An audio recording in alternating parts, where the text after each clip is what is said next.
You ask Tiger to calculate. This deals with finding the midpoint between 2 points.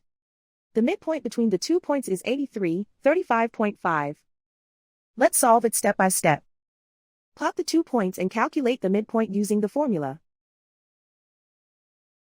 The coordinates of point 1 are, x1 equals 77, y1 equals negative 24. The coordinates of point 2 are, x2 equals 89, y2 equals 95. PM represents the midpoint of the 2 points.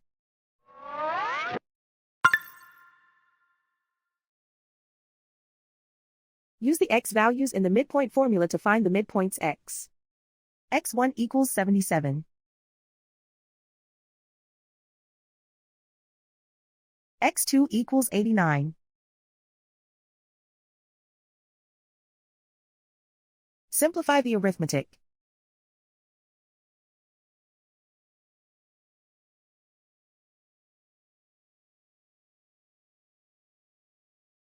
Use the y values in the midpoint formula to find the midpoints y.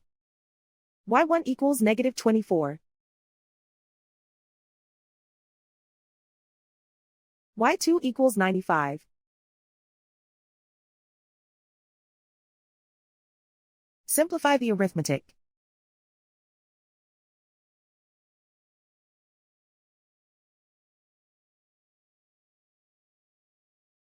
And so, the midpoint is 83, 35.5.